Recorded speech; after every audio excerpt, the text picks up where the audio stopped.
50 లక్షల మందిని చేయాలనుకున్న చోటన ఇప్పుడు ఓ 10 లక్షల మందితో సరిపోతుంది. అప్పుడు 50,000 మందిని కదా చేయాలనుకుంది. 50,000 మంది అనుకున్న చోట ఇప్పుడు 10,000 మంది 15,000 మందిని చేస్తే సరిపోతుంది.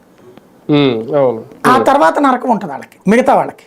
ఎందుకంటే వాళ్ళు ఇటు రాలేరు అటు పోలేరు, అదో నరకం వాళ్ళకి, అది ఉంటుంది. బట్ మనం ఏం ఆశించవచ్చు అంటే లైక్ ఇప్పుడు ఆల్మట్టి కూడా ఇట్లా అబ్జెక్షన్స్ వచ్చినప్పుడు ముందు కట్టేశారు చిన్న దాంట్లోనే, ఆ తర్వాత సైలెంట్గా పెంచుకుంటూ పోయారు.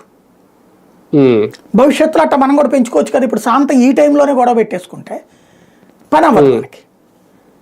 కాబట్టి ఇటు తెలుగుదేశం అయినా వైఎస్ఆర్ కాంగ్రెస్ పార్టీ అయినా ముందు సచినోడు పెళ్లికి వచ్చిందే కట్టనియండి, కట్టాక నిదానంగా పెంచుకోవచ్చు.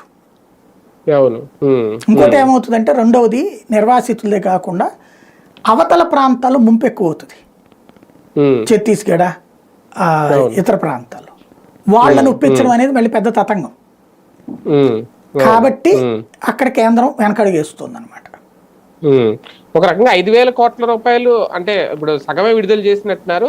ఇది కూడా మొదటి విడత నిర్వాసితులకు ఆర్ఆర్ ప్యాకేజ్ లో అమౌంట్ ఎంత అవసరమైతే అంతా వేస్తూనే ఉంటారండి వాళ్ళు. టోటల్ గా ఇంకా 12,500 కోట్లు ఇస్తారు కన్స్ట్రక్షన్ ప్లస్ R&R కలిపి. అదేమి దాంట్లో మనం అసలు లెక్కే ఎక్కర్లా, బడ్జెట్ తో కూడా సంబంధం లేదు. అది దాని డబ్బులు వచ్చేస్తుంటాయి. ఇరిగేషన్ లో అదొక కామన్ కాంపౌండ్ అనమాట. ఇప్పటికీ చంద్రబాబు టైంలో 12,500 కోట్లు ఇస్తే జగన్ టైంలో 6,500 కోట్ల దాకా ఖర్చు పెట్టారు. టోటల్గా ఇంకొక 12,500 కోట్లు ఇవ్వడానికి ఒప్పుకున్నారు. దాంట్లో కాకపోతే ఒక దౌర్భాగ్యం ఏంటంటే నిర్వాసితుల జీవితం చూస్తే నరకం అనమాట. వాళ్ళకి ఇచ్చిన డబ్బులు స్వల్పమే, సరే అదేమంటే లక్షల్లో అనిపిస్తుంది చూడటానికి. కానీ ఏడాది మొత్తం మీద అద్భుతంగా పంట పండేటటువంటి చోట్ల 5 లక్షలు 6 లక్షల చేతిలో పెడితే ఏమవుతుంది? అంతే కదా.